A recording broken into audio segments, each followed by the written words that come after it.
Pues bueno, en esta ocasión nuevamente vamos a retomar el tema de anemia por deficiencia de hierro y pues bueno, para recordar siempre esta patología tan importante y tan frecuente, que pues considero muy importante iniciar presentando este caso clínico que pues representa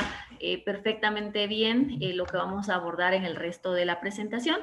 Entonces, este caso clínico pues se trata de una mujer de 28 años de edad. Ella es abogada de acá de la Ciudad de México. Ella inicia su padecimiento hace 6 meses con hipodinamia, palidez tegumentaria. Posteriormente refiere pues que ella nota la presencia de caída del cabello, las uñas un poquito más frágiles y pues también algunos datos que son muy característicos de, por ejemplo, una anemia por deficiencia de hierro, como lo es la geofagia.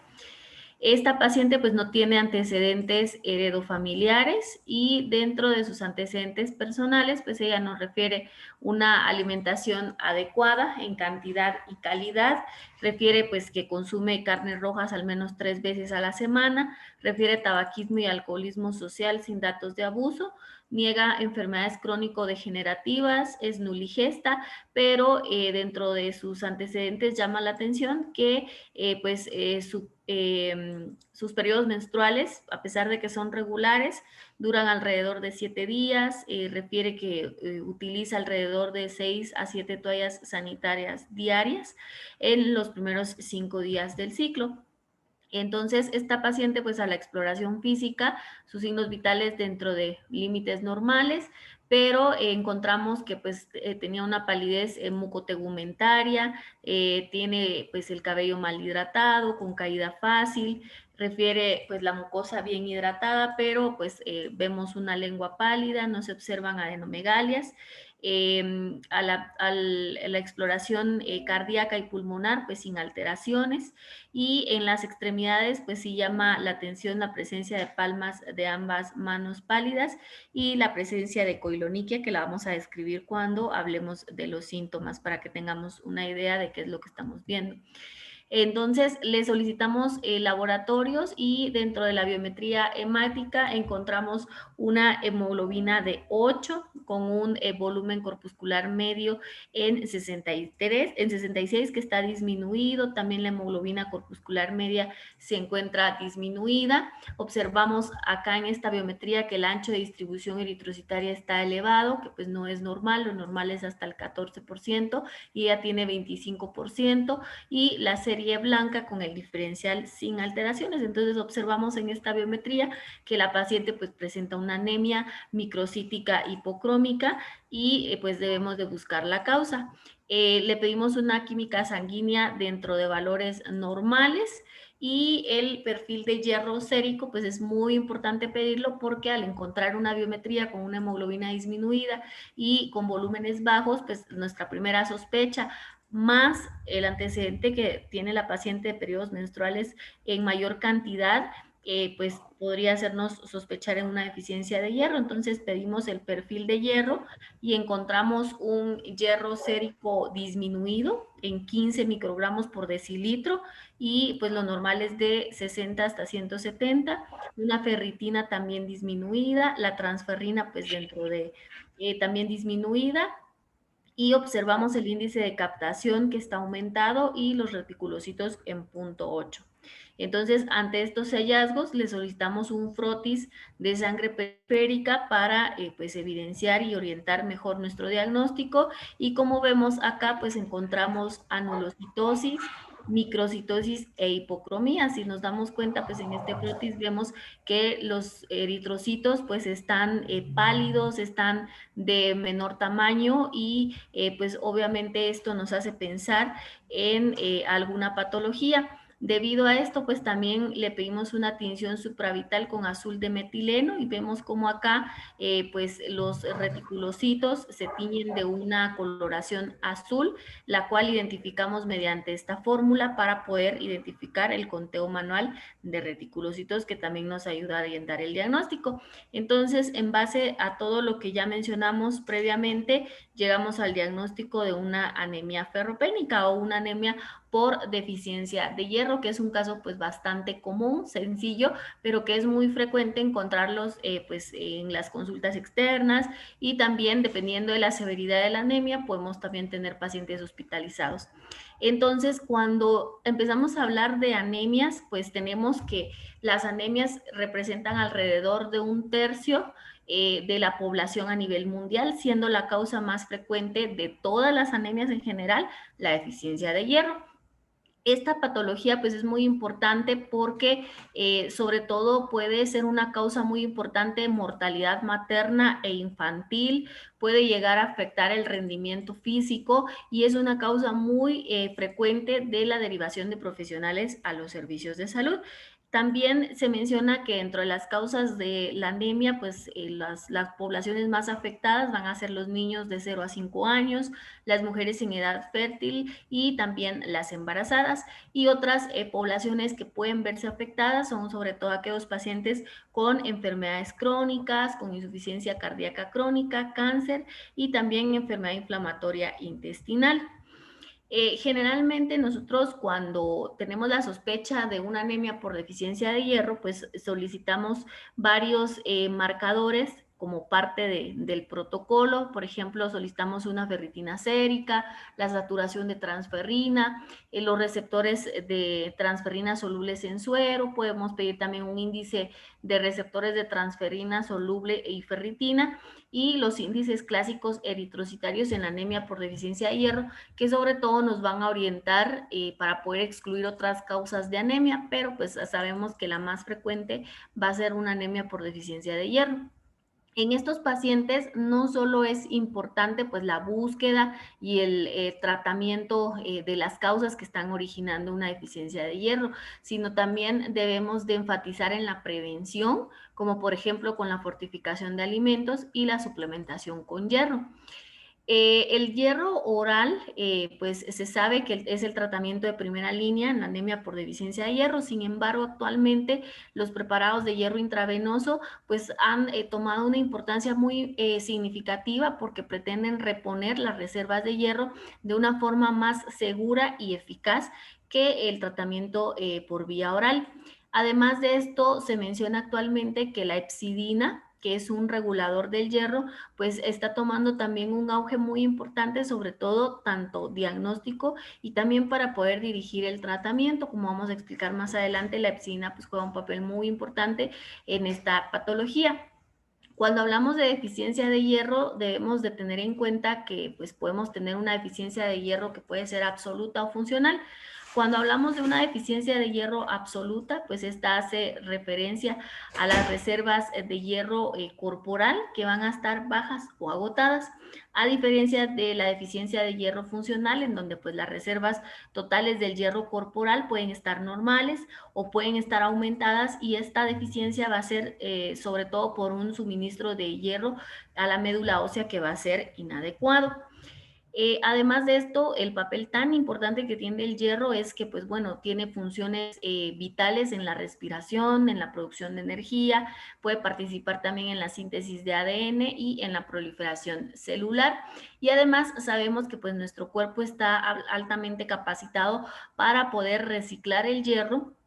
en casos de sobrecarga de hierro o poder retener el hierro cuando tengamos una deficiencia. Está descrito que pues los niveles excesivos de hierro en el cuerpo pues van a ser tóxicos para el organismo, y está descrito que la absorción diaria de hierro es de 1 a 2 miligramos. De estos se dice que el hierro necesario es de 25 miligramos al día, los cuales obtenemos este hierro sobre todo el reciclado por los macrófagos. Y como mencionamos, pues la hepcidina es un termostato que tiene como función principal pues mantener el hierro corporal en rangos normales, porque sabemos que niveles excesivos de hierro en el cuerpo pues son tóxicos, y obviamente la deficiencia de hierro también tiene sus implicaciones a corto y largo plazo. Entonces la hepcidina juega un papel muy importante para poder regular los niveles de hierro en el cuerpo. Cuando hablamos de deficiencia de hierro, debemos de tener en cuenta que pues esta es únicamente una reducción de las reservas de hierro. que preceden a la anemia por deficiencia de hierro. Es decir, que antes de que tengamos una anemia por deficiencia de hierro, vamos a tener una deficiencia que si esta no la logramos identificar y persiste sin progresión, pues obviamente nos va a llevar a una anemia por deficiencia de hierro, que es lo que pues nos va a originar niveles bajos de hierro, vamos a tener niveles bajos de hemoglobina y en el frotis de sangre periférica pues vamos a encontrar glóbulos rojos, microcíticos e hipocrómicos. Entonces, cuando nosotros hablamos de una eritropoiesis restringida al hierro, debemos de recordar de que pues sobre todo va a estar dada por un suministro de hierro, ¿verdad? De los precursores eritroides que va a estar afectado y obviamente va a venir a afectar las reservas. Y esto pues lo vamos a encontrar principalmente en la anemia por inflamación crónica, en pacientes con trastornos autoinmunes, pacientes con cáncer, con infecciones, también pacientes con falla renal y en pacientes ancianos. Aquí vamos a tener una eritropoiesis restringida al hierro, es decir, que el suministro de hierro desde los precursores eritroides pues no va a ser el adecuado y lo que vamos a hacer es que vamos a empezar a consumir las reservas de hierro. También sabemos que pues la deficiencia funcional de hierro la vamos a observar sobre todo en casos de eritropoiesis pobre de hierro, como por ejemplo cuando hay una movilización insuficiente del hierro a mayores demandas, como por ejemplo en aquellos pacientes con enfermedades renales, quienes hacen uso muy frecuente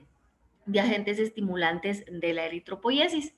Porque es que pues la anemia por deficiencia de hierro y las anemias en general pues son un problema global de salud. Fue un estudio, Stevens y colaboradores realizaron un estudio en donde pues evaluaron los niveles de hemoglobina de los niños menores de 5 años, mujeres embarazadas y no embarazadas, desde 1995 hasta el 2011 y ellos encontraron en estos grupos que son los de mayor riesgo que por ejemplo los niños tenían hasta un 43% de ellos se veía afectado por una anemia por deficiencia de hierro a nivel mundial.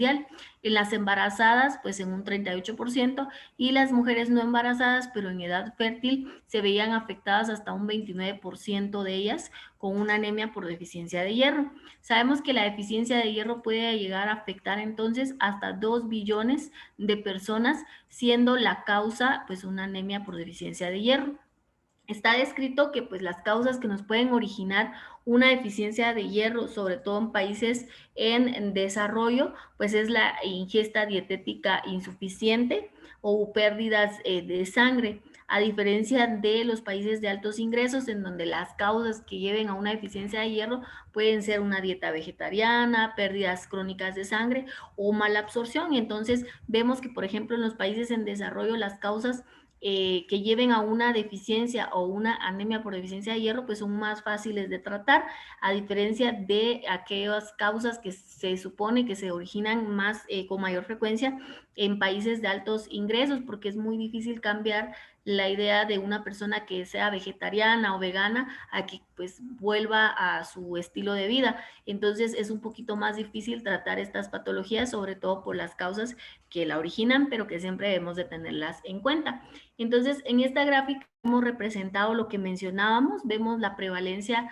de anemias en niños de 5 meses hasta de 0 a 5 años y vemos que como acá de color púrpura, que son los países sobre todo de África, en donde tienen una mayor prevalencia, hasta más del 60% de prevalencia de anemia, a diferencia de, por ejemplo, en América Latina, en donde la prevalencia en este grupo de edad es de un 20 a un 40%, que si bien pues no es tan baja, pero sí hay una diferencia en cuanto a otros países afectados. Esta es la prevalencia de la anemia en las mujeres embarazadas. Vemos que en los países de África pues siguen teniendo mayores prevalencias de anemia. En América Latina pues igual tenemos un 20 a un 40% de prevalencia en las mujeres embarazadas y esta prevalencia es menos frecuente en las mujeres no embarazadas, pero en edad fértil, ¿verdad? Vemos, por ejemplo, en América Latina que sí es mucho más baja la prevalencia, menos del 20% en los diferentes países, y pues igual en estos países de África pues siguen teniendo muchas tasas más altas de prevalencia de anemia. Es importante también mencionar pues, que las modificaciones de la homeostasis del hierro en la deficiencia del hierro pues juegan un papel muy importante. Sabemos que la adquisición del hierro pues va a estar regulada sobre todo por los controles hemostáticos que van a estar mediados por la hepsidina. Entonces, ¿qué es la hepsidina? La hepsidina es una hormona peptídica que se sintetiza en mayor cantidad en el hígado, pero no exclusivamente en él, y esta hepsidina pues también es considerada como un reactante de fase aguda, que lo que hace es que va a nivelar las fluctuaciones de los niveles plasmáticos de hierro. Entonces tenemos que, por ejemplo, en los enterocitos, pues va a regular la absorción del hierro, o en los macrófagos en el vaso, que también estos absorben hierro, y estos pues van a permitir o no la salida del hierro a la circulación dependiendo de qué orden o qué señal reciba la hepsidina, si debe liberar o retener el hierro según se trate de una deficiencia o una sobrecarga. Entonces, sabemos que cuando tenemos una sobrecarga de hierro o, por ejemplo, un proceso inflamatorio o infeccioso, pues obviamente los niveles de la hepsidina se van a incrementar para poder, obviamente, pues liberar o satisfacer las deficiencias de hierro. A diferencia de otros casos, como por ejemplo una expansión de la eritropoiesis, una deficiencia de hierro o una hipoxia tisular, en donde pues la hepsidina pues va a estar bloqueada, su expresión va a estar disminuida para poder así controlar esta deficiencia de hierro o este déficit que tengamos. Está escrito también que en las mujeres jóvenes y en las niñas, pues van a ser más bajos los niveles de hepsidina, a diferencia de los hombres o las mujeres posmenopáusicas. Y estos valores de la hepsidina, pues van a ser independientes de los niveles séricos de la ferritina. Entonces, ¿qué es lo que sucede? Cuando nosotros tenemos una deficiencia de hierro, sabemos que la transcripción de la hepsidina va a estar suprimida para que se pueda absorber el hierro y este pueda ser liberado de las reservas corporales y poder satisfacer esa demanda. En esta absorción del hierro o en este metabolismo del hierro juega un papel muy importante la captación intestinal a través del hierro, a través del transportador de metales divalentes, que no es más como que un embudo en la luz de los enterocitos, que permite pues la entrada del hierro a la célula y que este pues pueda absorberse. Y también a nivel renal juega un papel muy importante el factor inducible por hipoxia 2 alfa para poder estimular la eritropoiesis y por lo tanto mayor generación de hierro. Entonces, acá en esta imagen vemos el ciclo del hierro, que es un mecanismo de adaptación a la deficiencia de hierro. Sabemos que a nivel renal se va a activar en el caso de una deficiencia de hierro, pues se va a activar el factor inducible por hipoxia 2 alfa, que al activarse a nivel renal lo que hace es que aumenta la expresión de eritropoyetina a nivel renal, y la eritropoyetina pues lo que hace es que estimula la eritropoiesis a nivel de la médula ósea, dando origen así a una mayor producción de glóbulos rojos, pero como sabemos que es por una deficiencia de hierro o está queriendo compensar un déficit a nivel corporal, pues estos glóbulos rojos van a ser rápidamente van a envejecer, se van a hacer senescentes, ya no van a ser funcionales, y estos eritrocitos pues van a ser captados o van a ser captados sí, por los macrófagos en el vaso. Entonces estos macrófagos, al momento de que captan estos glóbulos rojos o eritrocitos que ya no son viables, lo que hacen es que almacenan el hierro, reciclan su hierro para poder ser utilizado en casos de que sea necesario, como por ejemplo una deficiencia de hierro. A nivel intestinal, cuando nosotros pues ingerimos alimentos o tomamos hierro por vía oral como parte del tratamiento, lo que sucede es que pues bueno, tenemos el enterocito, que es una célula intestinal en el intestino delgado. Entonces esta es la luz intestinal, y el hierro pues lo que hace es de que debe absorberse acá en estas vellosidades, debe de convertirse de un hierro en estado férrico a ferroso para poder ser introducido por el transportador de metales divalente, y una vez que entra el hierro al enterocito, también se incrementa el factor inducible por hipoxia 2 alfa. Entonces, aquí adentro del enterocito, pues el hierro puede ser almacenado como ferritina, o en caso de ser necesario, pues aquí tenemos otra puerta que es la ferroportina, que permite la liberación del hierro a la circulación y que pues vaya a hacer sus funciones y a cumplir las demandas que se están requiriendo. La hepsidina, como mencionamos, pues esta se sintetiza con mayor frecuencia en el hígado y dependiendo si tenemos una sobrecarga o una deficiencia de hierro, entonces pues esta se activa o se suprime para poder liberar o almacenar el hierro, ¿verdad? Reciclarlo si tenemos una sobrecarga para que este no sea, sea tóxico para el cuerpo, o que pues este sea liberado y vaya a los tejidos más importantes para poder ejercer sus funciones, como por ejemplo a nivel cardíaco o a nivel muscular. Y aquí vemos esto tan importante. También es importante mencionar las causas de la deficiencia de hierro. Está descrito que pues tenemos causas de deficiencia de hierro que pueden ser fisiológicas, por ejemplo, un incremento de la demanda normal del hierro, como es por ejemplo en los niños o en los adolescentes que tienen un crecimiento rápido, o por ejemplo pacientes con periodos menstruales abundantes. En el embarazo también vamos a tener un mayor incremento de la demanda de hierro, y que pues si esta no es suplementada de una adecuada forma o no tenemos una alimentación que de verdad logre cumplir este incremento de la demanda, pues vamos a tener como consecuencia una anemia por deficiencia de hierro. También tenemos causas ambientales, como por ejemplo una dieta insuficiente o, por ejemplo, los pacientes con malnutrición, los pacientes desnutridos, o aquellos pacientes que pues tengan dietas veganas o vegetarianas o que sean dietas pobres en hierro, también pues van a tener una deficiencia de hierro. Dentro de las causas patológicas pues tenemos una disminución de la absorción, por ejemplo, pacientes que por algún motivo fueron sometidos a gastrectomías, bypass duodenal, cirugías bariátricas, también infecciones por Helicobacter pylori, más que todo enfermedades intestinales, ya sea autoinmunes o inflamatorias, pueden disminuir que este hierro sea absorbido, porque sabemos que el hierro se absorbe sobre todo en el duodeno, y por lo tanto, pues obviamente al haber ahí una cirugía o algo que pues restrinja el área de absorción del hierro, pues vamos a tener menos absorción del mismo y por lo tanto no vamos a cumplir las demandas requeridas. O también puede ser otra causa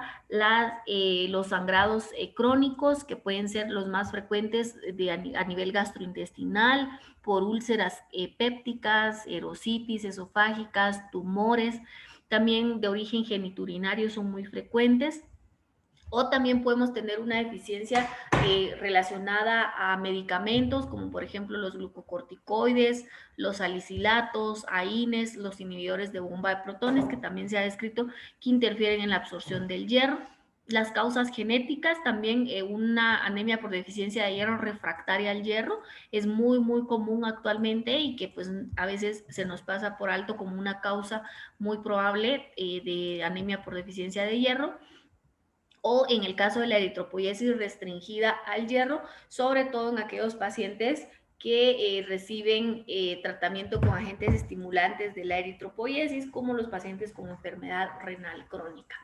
Entonces, además de esto, debemos de tener muy en cuenta al momento de que, por ejemplo, prescribimos tratamiento por vía oral para suplementar una deficiencia de hierro. Sí, se menciona en algunas literaturas que hay algunos alimentos o algunos suplementos que pueden inhibir la absorción. O sea, es decir, que a pesar de que nosotros estemos suplementando con hierro al paciente, por ejemplo, se ha descrito que los alimentos ricos en calcio, los taninos del té o los fitatos de los cereales, pues también pueden inferir en la absorción del hierro.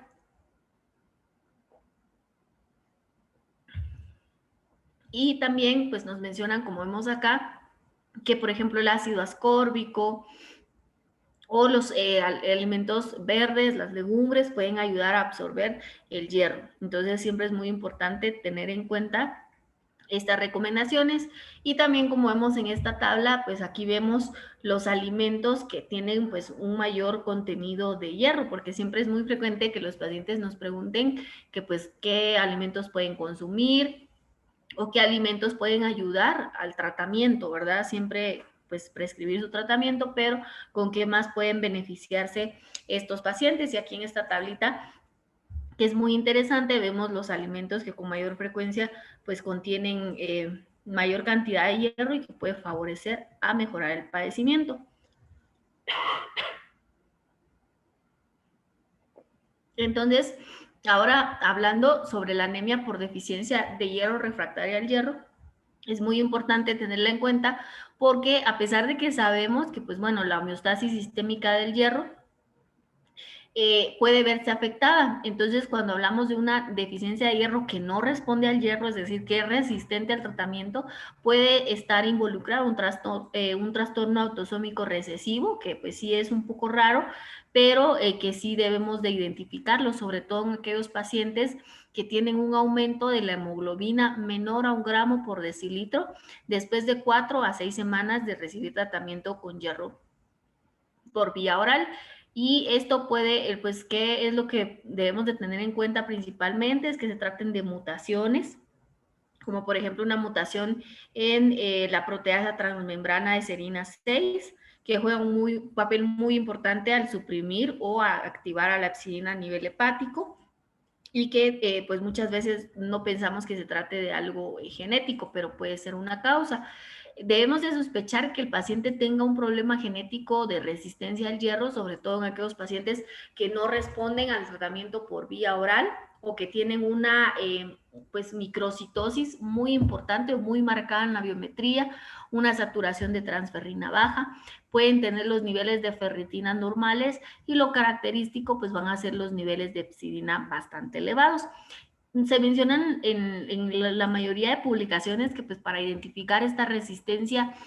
al hierro podemos identificar la secuenciación de la mutación para poder hacer un diagnóstico adecuado, pero sabemos que si esta resistencia al hierro se presenta en aproximadamente el 1% de todas las anemias, pues no lo pedimos como parte del protocolo diagnóstico, pero sí es muy importante tenerlo en cuenta, sobre todo en aquellos pacientes que no responden al tratamiento por vía oral. También es importante reconocer que aquellos pacientes que han sido sometidos a gastrectomías parciales o totales, que tienen resistencia al hierro por vía oral, o pacientes que les han realizado alguna cirugía bariátrica, una derivación gástrica en Gede-Rose,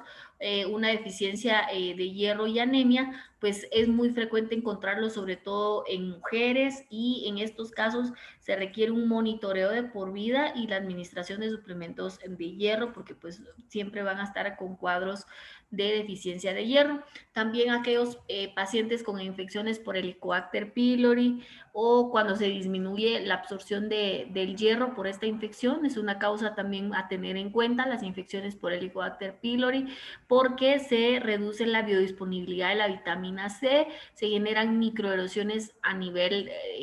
de gastrointestinal donde esté presente la infección y esto va a provocar obviamente a largo plazo una deficiencia de hierro porque estamos teniendo pérdidas crónicas de sangre y también en enfermedades autoinmunes como la enfermedad celíaca, gastritis atrófica o enfermedad inflamatoria intestinal, pues también son causas que a veces debemos de tener en cuenta para identificar una deficiencia de hierro. En cuanto a la presentación clínica, pues los síntomas más frecuentes pues van a ser la cefalea, fatiga, puede haber disnea, la palidez, que es la más frecuente encontrar en los pacientes y que es uno de los primeros hallazgos. También pues podemos encontrar la alopecia, glositis atrófica, el síndrome de piernas inquietas, que pues es importante preguntarlo en el interrogatorio y que nos puede orientar al diagnóstico y dependiendo de la severidad de la anemia, pues así va a ser la presentación de síntomas pues ya más importantes como taquicardia, que tengan alteraciones cognitivas, dolor precordial, vértigo y también puede, en casos de, por ejemplo, de sangrados activos o sangrados muy importantes, podemos llegar a observar incluso hasta inestabilidad hemodinámica, el síncope, la coiloniquia, que se observa si vemos las uñas como hundidas y de una tinción como oxidada de color café, que es muy frecuente en aquellos pacientes ya con una anemia por deficiencia de bastante tiempo y que pues sí la vemos, es bastante frecuente, pero siempre debemos de tener en cuenta todos estos síntomas para poder identificarlos y poder orientar nuestro diagnóstico. También esta tabla es muy interesante porque con esta podemos identificar los diferentes escenarios cuando hablamos de una anemia por deficiencia de hierro. Por ejemplo, cuando estamos antes de una anemia, es decir, solo la deficiencia de hierro, pues vamos a encontrar el hierro bajo, pero la saturación de transferrina va a estar elevada. Sí vamos a tener ya una ferritina baja, pero vamos a tener una hemoglobina normal con volúmenes normales, a diferencia de una anemia por deficiencia de hierro, o aquí tenemos, por ejemplo, una deficiencia funcional de hierro, que pues la podemos diferenciar según los niveles de hierro, de transferrina. Vemos acá diferencia que la ferritina va a estar normal, seguimos teniendo la hemoglobina normal porque todavía no es una anemia, solo es una deficiencia funcional de hierro que precede ya a una anemia. Y en caso de una anemia por deficiencia de hierro, siempre vamos a encontrar los valores de hierro sérico bajos, la transferrina baja, también la ferritina va a estar baja. Ya vemos que los niveles de hemoglobina también van a descender, al igual que el volumen corpuscular medio y la hemoglobina corpuscular media. Los reticulocitos van a estar también disminuidos. Cuando tenemos una anemia por deficiencia de hierro refractaria al hierro, pues vamos a encontrar que pues los niveles o Ahí en Cielito Lindo, en la que viene, de favor. El volumen corpuscular medio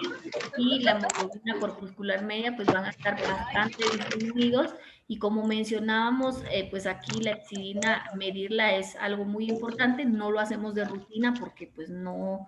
es necesario, pero si un paciente no responde al tratamiento, pues la epsidina va a estar generalmente aumentada, y esto nos puede ayudar a diferenciar de los diferentes escenarios en los cuales pues estamos enfrentándonos, o si es una anemia por enfermedad crónica, pues también debemos de evaluar los volúmenes.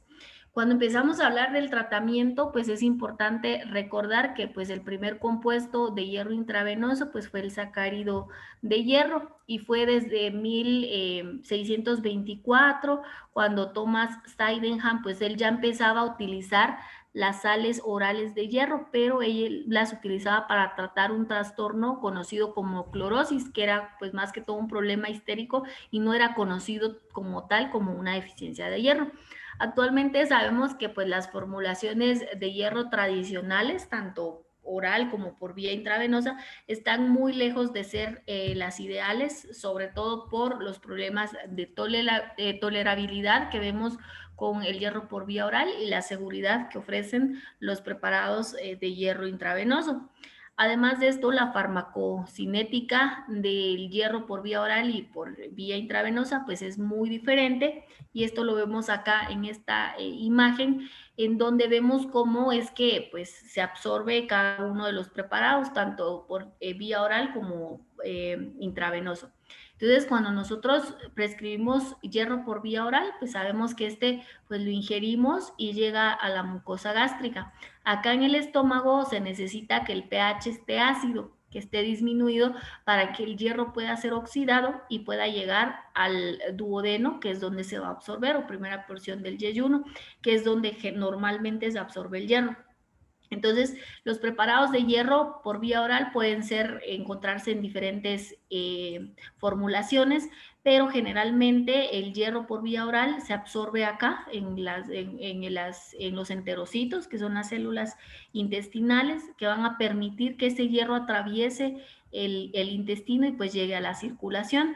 A diferencia del hierro por vía intravenoso, que sabemos que el hierro por vía intravenoso, lo que estamos administrando o inyectando, pues es prácticamente un complejo que vemos ejemplificado acá. Entonces,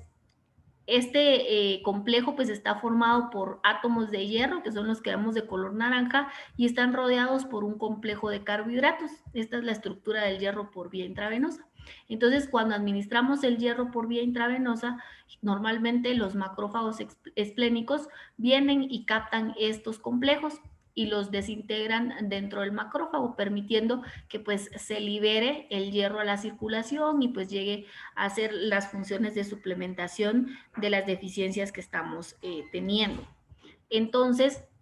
sabemos que la terapia de hierro por vía oral pues está muy lejos de ser la ideal. Sí es fácil, es barata y a menudo es efectiva, pero no siempre. Está escrito que pues podemos utilizar el hierro por vía oral, sobre todo para las anemias leves a moderadas, por ejemplo, hemoglobinas alrededor de 11 gramos, pero siempre que sea mayor a 8. Independientemente de cuál sea la causa, si estamos ante una anemia por deficiencia de hierro severa, es decir, con hemoglobinas menores a 8 gramos por decilitro, pues ya está indicado el uso de compuestos de hierro por vía intravenosa, porque obviamente tenemos una anemia más grave, el paciente tiene mayor riesgo de complicaciones y el hierro por vía intravenosa es más rápido y más eficaz. Para los pacientes que son severamente sintomáticos, ya con inestabilidad hemodinámica, con signos de isquemia miocárdica, pues ya está indicada la transfusión de glóbulos rojos. Entonces, como les mencionaba, el tratamiento por vía oral, pues lo podemos encontrar en el mercado disponible en varias formas, desde píldoras, tabletas efervescentes, jarabes. Podemos encontrarlo, pues dependiendo de las formulaciones en estado férrico o ferroso. Y pues es muy fácil de adquirirlo. Sin embargo, sabemos que pues el hierro farmacológico, a diferencia del hierro dietético, no hemo de los vegetales, y tenemos también el hierro hemo de las carnes. Entonces, ¿qué es lo que sucede? Nosotros, cuando ingerimos alimentos, generalmente el hierro está en estado férrico, ¿verdad? Entonces, este es un enterocito, nuevamente, que sabemos que es donde se absorbe el hierro. Y acá en las vellosidades del enterocito, pues tenemos una enzima que se llama citocromo B duodenal, que esta lo que hace es que permite que el hierro pase de un estado férrico a un estado ferroso para poder ser absorbido en los enterocitos. Además tenemos acá este embudo, que es un transportador de metales divalentes, que es como una puerta que permite que el hierro en estado ferroso pueda ingresar a la célula. Entonces, una vez que el hierro ingresa a la célula, puede ser almacenado en forma de ferritina, o si tenemos un caso de demanda, deficiencia de hierro, pues este hierro pasa y aquí tenemos otra puerta, otro embudo, que es la ferroportina, que permite que este hierro salga y sea liberado a la circulación. Y es lo mismo que sucede con el hierro por vía oral. Generalmente, pues las formulaciones actuales de hierro por vía oral, la mayoría vienen en estado ferroso, entonces es más fácil que pues ya evitamos el paso de la conversión de la actuación de esta enzima, pero pues sí necesita ingresar al enterocito, que sea pues ya sea almacenado o que sea liberado a la circulación para ir a cumplir las demandas. Entonces, acá en esta otra tabla vemos pues las preparaciones de hierro por vía oral tradicionales que podemos encontrar en el mercado. Generalmente, y lo más importante de esto es saber que cuando nosotros prescribimos un tratamiento de hierro por vía oral, lo más importante es saber cuál es la cantidad de hierro elemental que tiene cada uno de los preparados. Lo más común en que encontramos pues es el sulfato ferroso, el fumarato ferroso, el gluconato ferroso. Entonces, por ejemplo, está descrito que la dosis recomendada de hierro al día pues es de 100 a 200 miligramos, ya sea que administremos 100 miligramos 2 veces al día o 60 miligramos 3 veces al día, y siempre se recomienda para una máxima absorción que el estómago esté vacío. Entonces, por ejemplo, si tenemos un preparado como por ejemplo el sulfato ferroso, es importante tener en cuenta que estas preparaciones tienen solo un 20 a un 30% de la sal mineral elemental, es decir, del hierro elemental. Entonces, por ejemplo, si tenemos tabletas de sulfato ferroso de 105 miligramos, la cantidad de hierro elemental pues son 105 miligramos, aunque la tableta la encontremos de 330 miligramos, y es por eso es que hay que tener en cuenta que lo que estamos administrando sea la cantidad exacta de la dosis de hierro elemental, no del total de miligramos de la tableta. Por ejemplo, el sulfato ferroso, las tabletas vienen de 567 miligramos, pero realmente tienen solo 100 miligramos de hierro elemental, y es donde debemos de tener mucho cuidado. El fumarato ferroso, que pues es uno de los más frecuentemente prescritos en las consultas.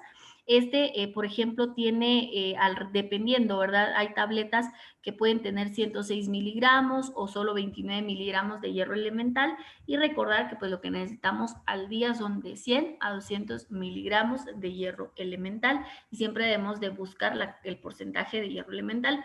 Entonces, la receta tradicional de la administración o prescripción de hierro, pues parece ser muy fácil, pero debemos de recordar que solo el 30% de hierro elemental lo vamos a encontrar en las preparaciones orales de hierro. Entonces, si sabemos que la dosis recomendada en una anemia por deficiencia de hierro es de 100 a 200 miligramos y debemos de administrar el hierro elemental únicamente, sabemos que pues obviamente 2 a 3 tabletas de, por ejemplo, sulfato ferroso, pues son útiles o nos van a alcanzar para administrar la dosis que necesitamos suplementar en este paciente, y no confundirnos con los miligramos que trae la tableta, porque no vamos a estar alcanzando los requerimientos que debemos de la dosis pues de los pacientes. Entonces, también otro aspecto muy importante es de que, por ejemplo, pues la absorción de las sales ferrosas en un medio ácido sí se ve favorecida, pero también no está bien estipulado en algunas publicaciones si realmente administrar ácido ascórbico o vitamina C junto con el hierro pues de verdad favorezca la absorción de pero sí se ha descrito que, por ejemplo, 250 miligramos a 500 miligramos al día de ácido ascórbico puede ser beneficioso. Y también otro aspecto muy importante a tener en cuenta es que en los adultos mayores debemos de siempre tener en cuenta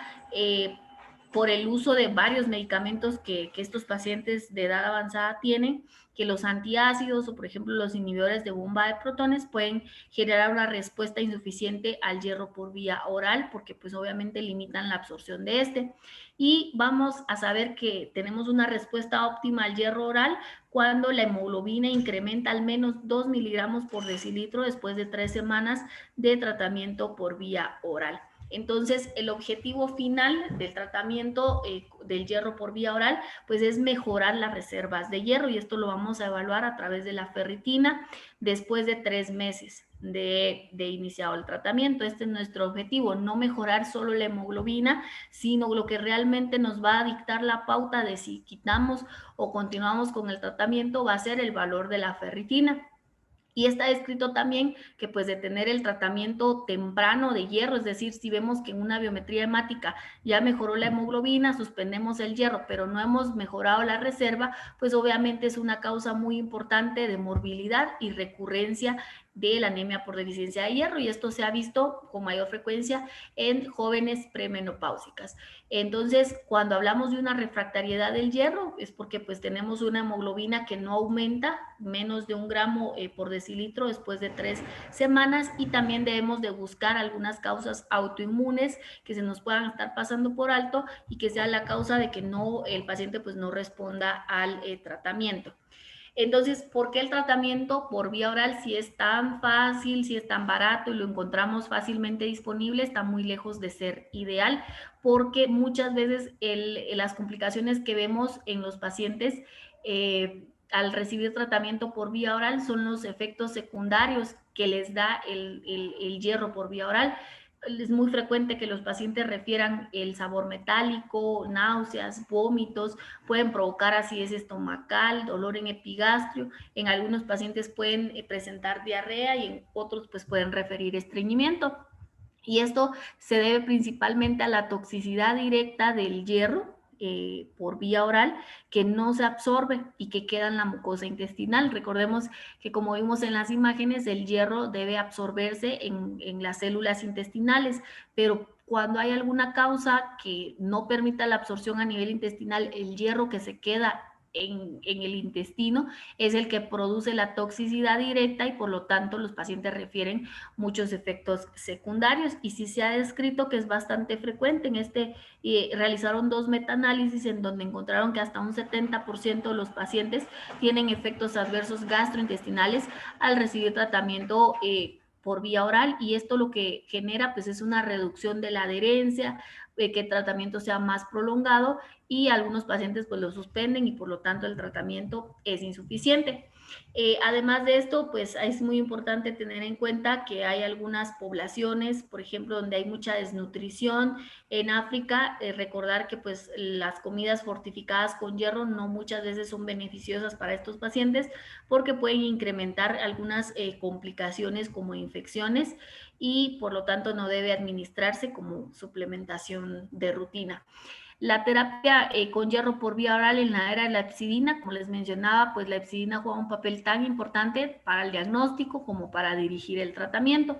Entonces, sabemos que pues, la eficacia óptima del hierro por vía oral requiere obviamente la integridad de la mucosa gástrica. Si hay alguna alteración a nivel gastrointestinal, el tratamiento por vía oral no va a funcionar, y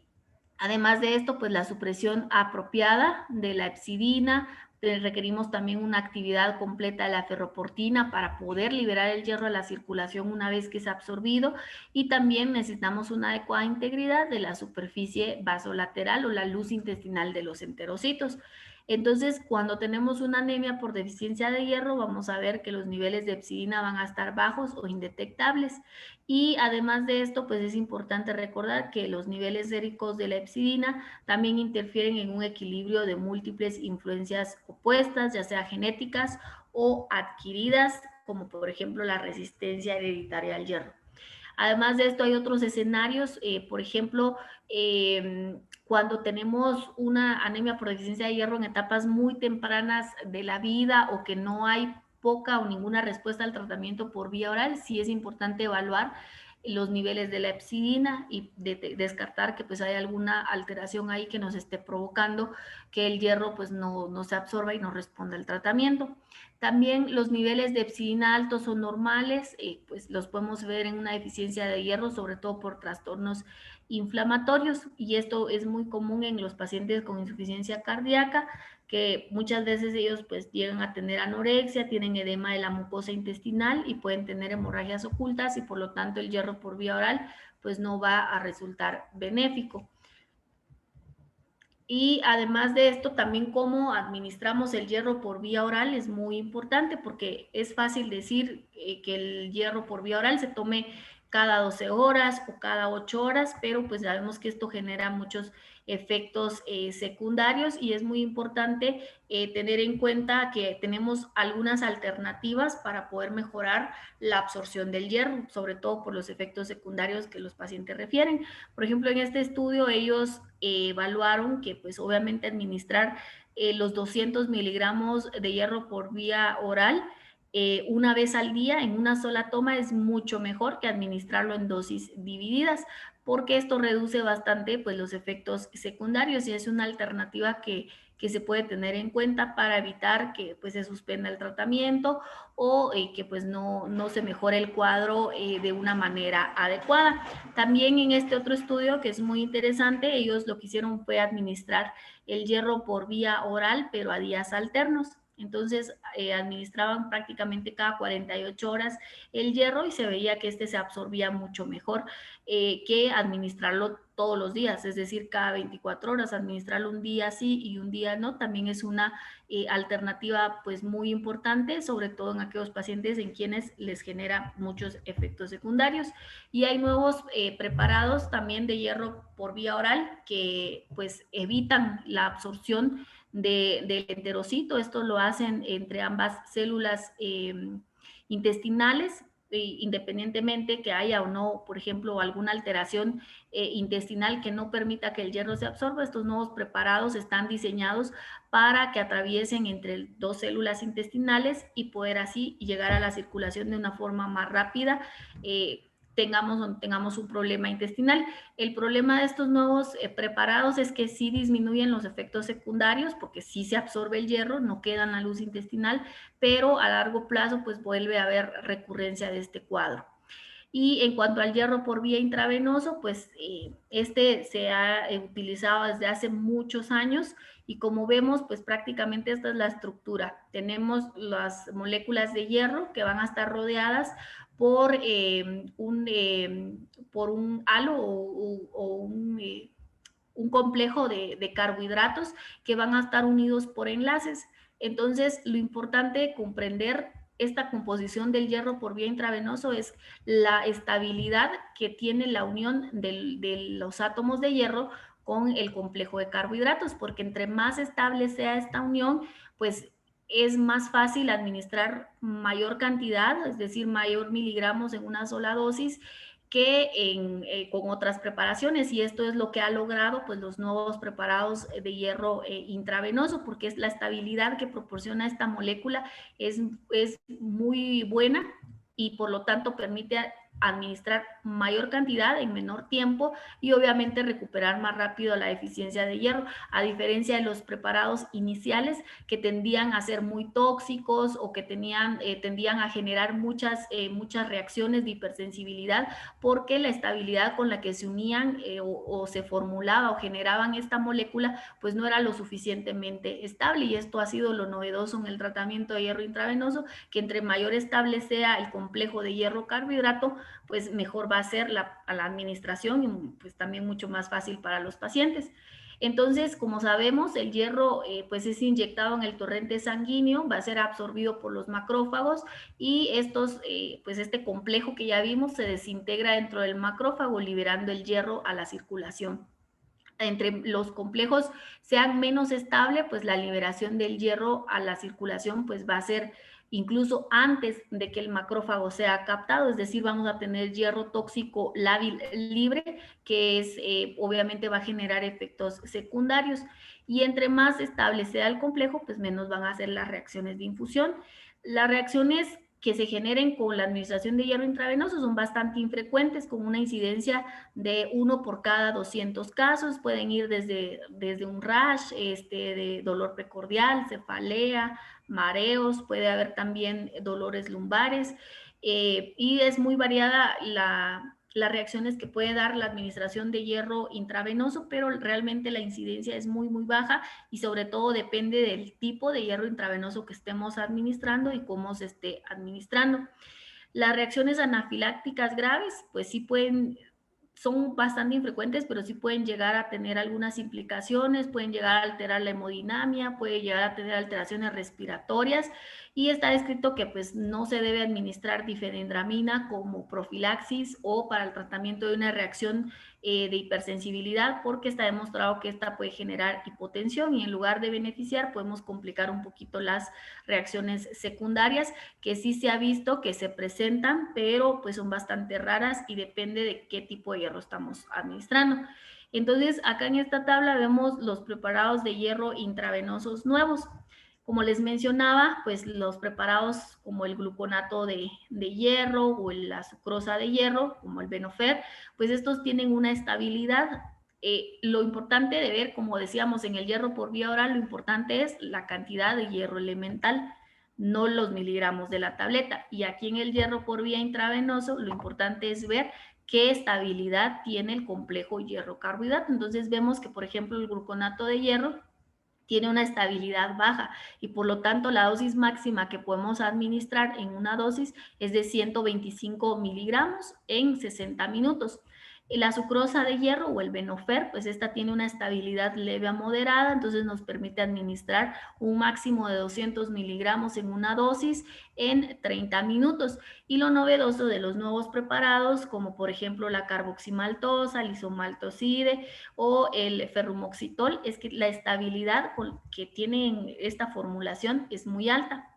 La unión entre los átomos de hierro y el complejo de carbohidrato es bastante alta y por lo tanto podemos administrar hasta 1000 miligramos en una sola dosis en un tiempo corto de 15 minutos. Y entonces, pues sabemos que debemos de fijarnos en la estabilidad de la molécula para saber cuánto vamos a administrar y en qué tiempo, pero cuál va a ser la dosis. Ya dijimos que por vía oral la dosis recomendada estándar es de 100 a 200 miligramos, independientemente del tipo de hierro por vía oral que utilicemos. Pero Para saber cuánto vamos a administrar de hierro intravenoso, pues vamos a hacer uso de la fórmula de Ganzoni, en donde necesitamos el peso en kilogramos del paciente, la hemoglobina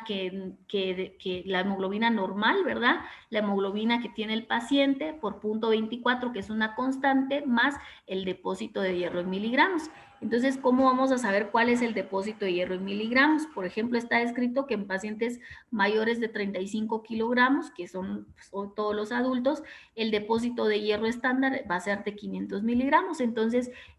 completamos todos los datos en esta fórmula y, por ejemplo, aquí vemos que en este ejemplo que nos ponen, el déficit corporal total de hierro es de 1.676 miligramos, que es lo que necesitamos administrar. Entonces, si por ejemplo nosotros usamos carboximaltosa de hierro y sabemos que con esta podemos administrar hasta 1.000 miligramos, prácticamente con una dosis y media o 2 dosis de este medicamento, pues vamos a lograr suplir el déficit corporal total de hierro. A diferencia si utilizamos, por ejemplo, el Venofer, que solo podemos administrar 200 miligramos y necesitamos pues suplir hasta 1.600 miligramos, necesita más dosis, más tiempo y pues obviamente es más incómodo para el paciente estarse administrando cada cierto tiempo una dosis de hierro intravenoso que utilizando estos preparados que pues obviamente son más costosos, pero pues obviamente tienen sus ventajas en cuanto a la rapidez y los beneficios de accesibilidad para los pacientes.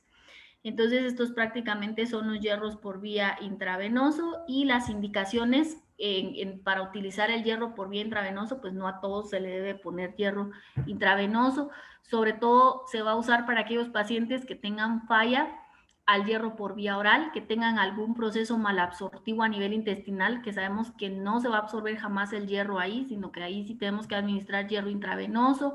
Que sea una anemia por deficiencia de hierro severa, que altere la hemodinamia del paciente, pacientes con enfermedad renal crónica, el embarazo también puede ser una indicación, dependiendo también de la severidad de la anemia, falla cardíaca, también en anemias perioperatorias, en anemias por cáncer, en el síndrome de piernas inquietas también, o hemorragias uterinas masivas, puede ser